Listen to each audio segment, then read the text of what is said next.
Hello students, O2IS academy में आपका बहुत बहुत स्वागत है। तो जैसे कि आप जानते हैं कि हम डेली के 10 MCQs को प्रैक्टिस करते हैं और ये जो MCQs हैं ये करंट अफेयर बेस्ड रहते हैं, जो कि आपके इंडियन एक्सप्रेस या द हिंदू में कोई भी आर्टिकल आया हो तो उसके ऊपर बेस्ड ये MCQs रहते हैं।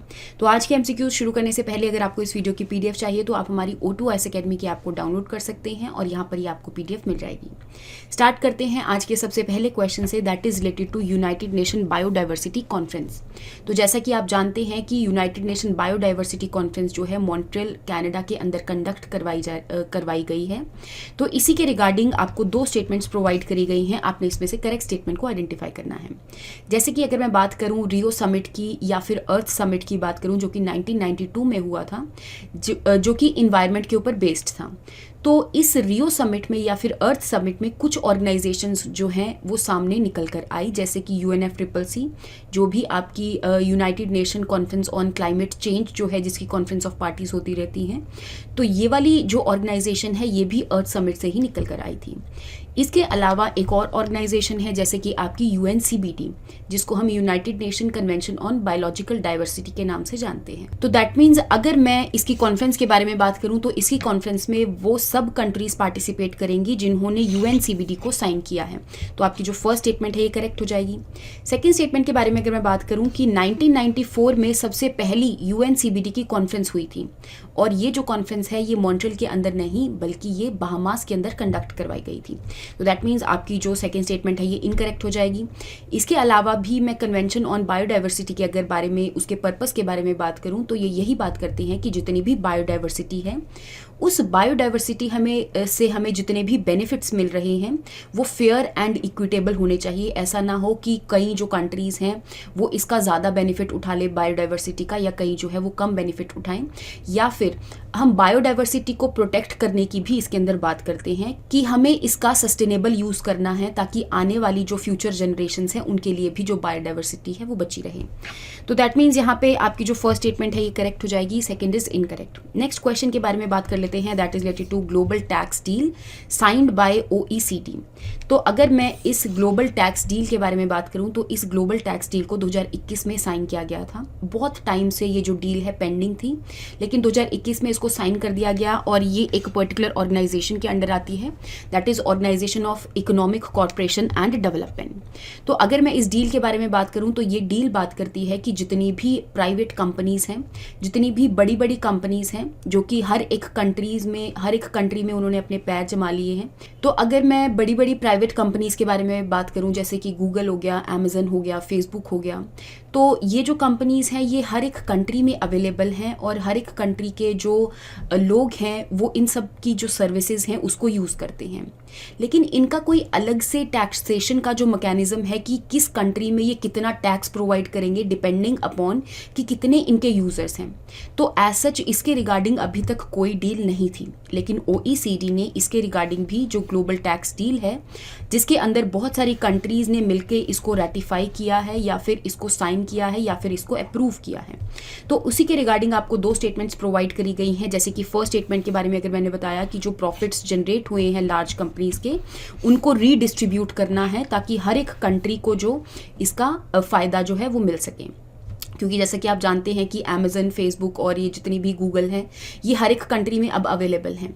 तो डिपेंडिंग अपॉन कि कितने यूज़र्स इसका बेनिफिट उठा रहे हैं, और जैसे कि इंडिया जो है वो बहुत ज़्यादा पॉपुलेटेड कंट्री है, पॉपुलेशन यहाँ पे बहुत ज़्यादा है, चाइना में बहुत ज़्यादा है, तो यूज़र्स भी यहाँ पर बहुत ज़्यादा होंगे जिसकी वजह से इन कंपनीज़ को ज़्यादा बेनिफिट होगा।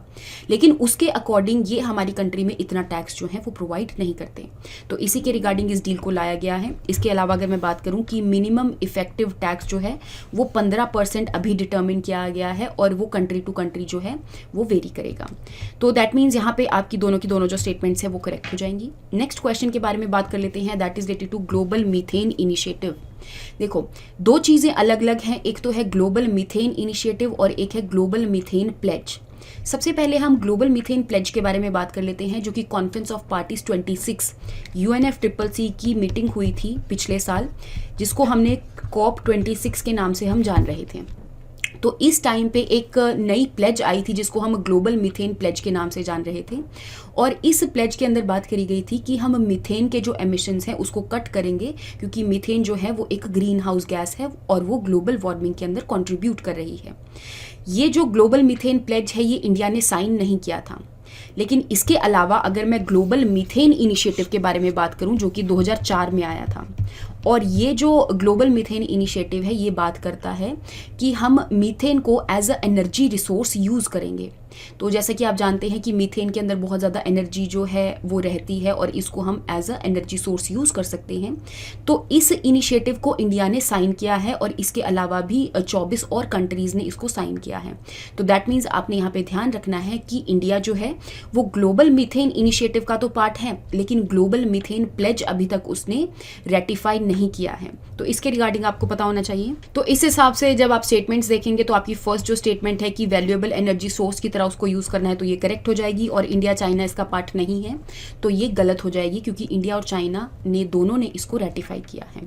तो दैट मीन्स यहाँ पे आपका आंसर बनेगा 1 ओनली। नेक्स्ट क्वेश्चन के बारे में बात कर लेते हैं, that is related to odd radio circles.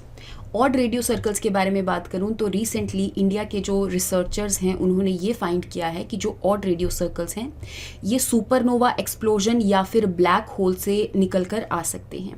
तो अगर मैं इन सर्कल्स के बारे में बात करूं जिनका की जो साइज़ है हमारी मिल्की वे गैलेक्सी से भी बहुत ज़्यादा बड़ा है, ये कुछ ऐसे दिखते हैं कि इसके जो एजेस हैं वो शाइन करते हैं, और ऐसा देखा गया है कि ये जो एजेस शाइन करते हैं ये बेसिकली रेडियो वेवलेंथ पे अपने आप को एमिट करते हैं, या फिर रेडियो वेवलेंथ जो है वो यहाँ पे देखने को मिलती है।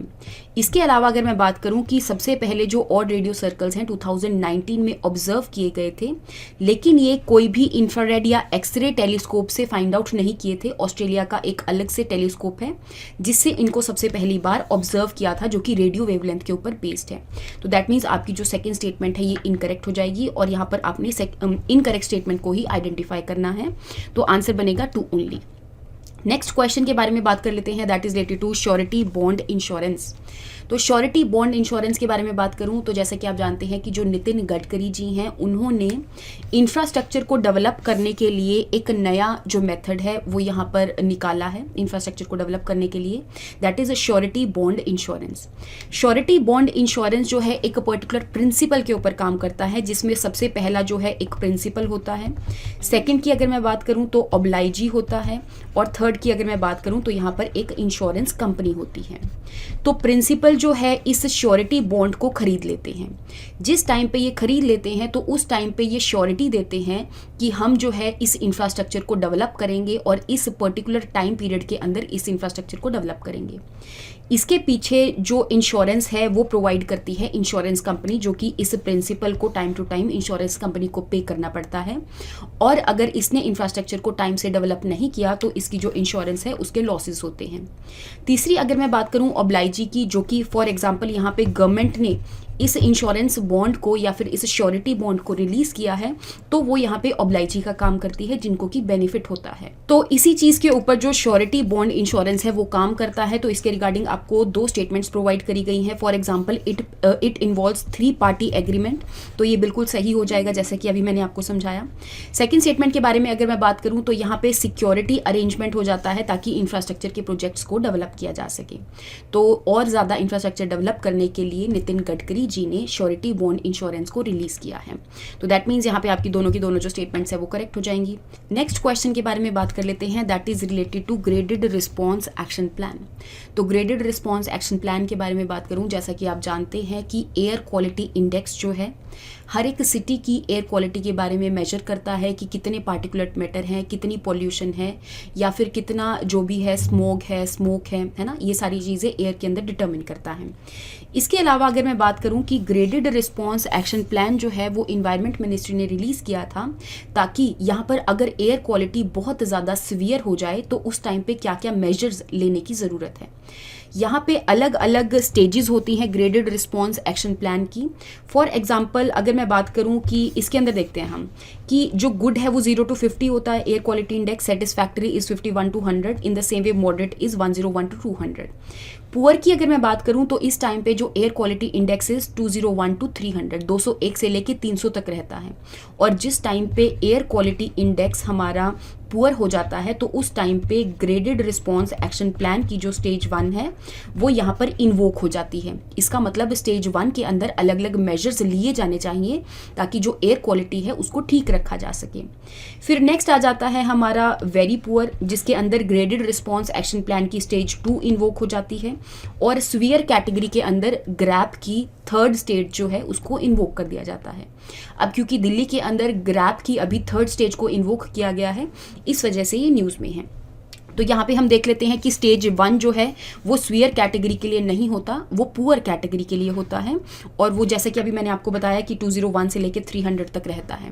तो दैट मीन्स आपकी जो सेकंड स्टेटमेंट है ये इनकरेक्ट हो जाएगी। फर्स्ट स्टेटमेंट के बारे में अगर मैं बात करूँ कि इमरजेंसी मेजर्स हैं, जिस टाइम पर भी एयर क्वालिटी इंडेक्स जो है वो वेरी पुअर हो जाता है, स्वीयर हो जाता है या फिर पुअर हो जाता है, तो उस टाइम पे इसको इन्वोक किया जा सकता है। तो ये एक तरह से इमरजेंसी मेजर्स हैं कि इस टाइम पे इतने व्हीकल्स जो हैं वो रोड पर आएंगे, या फिर इसके अलावा भी और भी मेजर्स हो सकते हैं, जैसे स्टॉप यूज ऑफ कोल हो गया, इंक्रीज बस एंड मेट्रो सर्विसेज हो गया वेरी पुअर की स्टेज की कैटेगरी में। ठीक है, तो ये सारे जो मेजर्स हैं वो यहाँ पर लिए जा सकते हैं। इस हिसाब से आपका जो आंसर है वो बनेगा 1 ओनली। नेक्स्ट क्वेश्चन के बारे में बात कर लेते हैं, that is related to ATL marathon. तो जैसा कि आप जानते हैं कि नीति आयोग का अटल इनोवेशन मिशन है, जिसके अंदर अटल टिंकरिंग लैब जो है उसको बनाने की बात करी गई है। तो इसके रिगार्डिंग मैराथन्स वगैरह को भी कंडक्ट करवाया जाता है। और इस साल की जो अटल टिंकरिंग लैब का जो मैराथन है, इसका थीम रखा गया है इंडियाज G20 प्रेसिडेंसी। तो दैट मीन्स यहाँ पे आपकी जो सेकंड स्टेटमेंट है ये करेक्ट हो जाएगी। फर्स्ट स्टेटमेंट के बारे में अगर मैं बात करूँ तो जैसे कि आप जानते हैं कि अटल इनोवेशन मिशन के अंदर इनोवेशन की बात की जाती है। एक तरह से इनोवेशन चैलेंज है जिसके अंदर जो यंग है, यूथ है, वो यहाँ पर पार्टिसिपेट करता है और अलग अलग चीज़ों के लिए जो सोल्यूशन है वो प्रोवाइड करने की बात करता है। तो दैट मीन्स यहाँ पे आपकी दोनों की दोनों जो स्टेटमेंट्स है ये करेक्ट हो जाएंगी।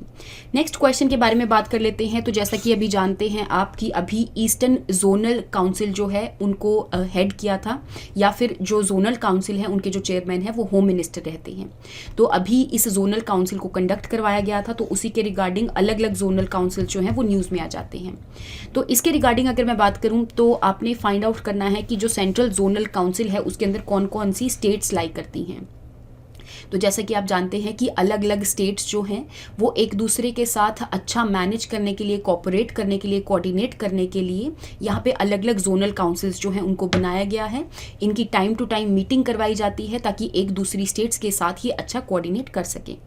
तो सेंट्रल जोनल काउंसिल जो है उसके अंदर Chhattisgarh, Uttarakhand, then is UP आ जाएगा, यहाँ पे मध्य प्रदेश वाला रीजन आ जाएगा, छत्तीसगढ़ आ जाएगा। राजस्थान और झारखंड जो है वो सेंट्रल जोनल काउंसिल में नहीं है। राजस्थान जो है वो नॉर्दर्न जोनल काउंसिल के अंदर है और जो झारखंड है वो ईस्टर्न जोनल काउंसिल के अंदर लाई करता है। तो इसी के रिगार्डिंग आपसे कई बार ये क्वेश्चंस पूछ लिए जाते हैं, तो यहाँ पे आपका जो आंसर है वो बनेगा 1 और 2 ओनली। नेक्स्ट क्वेश्चन के बारे में बात कर लेते हैं, that is related to INSV Tarini. तो इसके रिगार्डिंग आपने इनकरेक्ट स्टेटमेंट्स को आइडेंटिफाई करना है। INS तारिणी के बारे में अगर मैं बात करूं तो ये बेसिकली हमारी सेल बोट के अंदर कंसीडर की जाती है।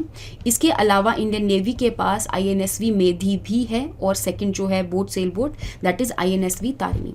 तो जैसे कि आप जानते हैं न्यूज़ में इसीलिए है क्योंकि केप टाउन से लेके रियो तक की जो रेस है उसके अंदर INSV तारिणी ने पार्टिसिपेट किया है। INS तारिणी जो है इसके अंदर जो विमेन है वो इस शिप को लीड करेंगी और यहाँ पे एक तरह से और भी कंट्रीज जो है इसके अंदर पार्टिसिपेट कर रही हैं। इस शिप के अंदर नेविगेशन सूट जो है वो है बेसिकली, और इसके अलावा जो सैटेलाइट कम्युनिकेशन सिस्टम है वो है ताकि यहाँ पे नेविगेशन में कोई भी प्रॉब्लम ना आए। इसके अलावा INSV तारिणी ने यहाँ पे 2017 में एक नाविका सागर परिक्रमा की गई थी, उसके अंदर भी इसने पार्टिसिपेट किया था और बेसिकली पूरे हमारे जो ग्लोब की परिक्रमा है उसके लिए भी उस टाइम पे ये बहुत ज़्यादा न्यूज़ में थी, जिसके अंदर सारी के सारे जो वुमेन पार्टिसिपेंट्स थे या फिर वुमेन ऑफिसर क्रू था यहाँ पर। तो दैट मीन्स यहाँ पे आपकी कोई भी जो स्टेटमेंट है वो इनकरेक्ट नहीं होगी, सारी की सारी जो स्टेटमेंट्स है वो करेक्ट हो जाएंगी।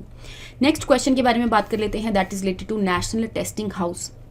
नेशनल टेस्टिंग हाउस के बारे में अगर मैं बात करूं तो हर एक रीजन्स के अंदर, डिस्ट्रिक्ट्स के अंदर यहाँ पे नेशनल टेस्टिंग हाउस जो है वो बनाया जाता है, जो कि हमारी मिनिस्ट्री ऑफ कंज्यूमर अफेयर्स, जो कि एक डिपार्टमेंट ऑफ कंज्यूमर अफेयर्स के अंदर लाई करता है। इसके अंदर गवर्नमेंट की तरफ से कुछ सर्विसेज को प्रोवाइड किया जाता है, जैसे कि टाइम टू टाइम वाटर की जो क्वालिटी है उसको चेक करना।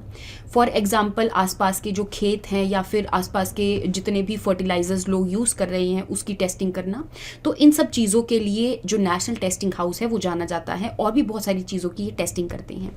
तो it is registered in government e market के अंदर भी रजिस्टर है, सर्विस प्रोवाइडर है, टेस्टिंग एंड कैलिब्रेशन सर्विसेज को प्रोवाइड करता है।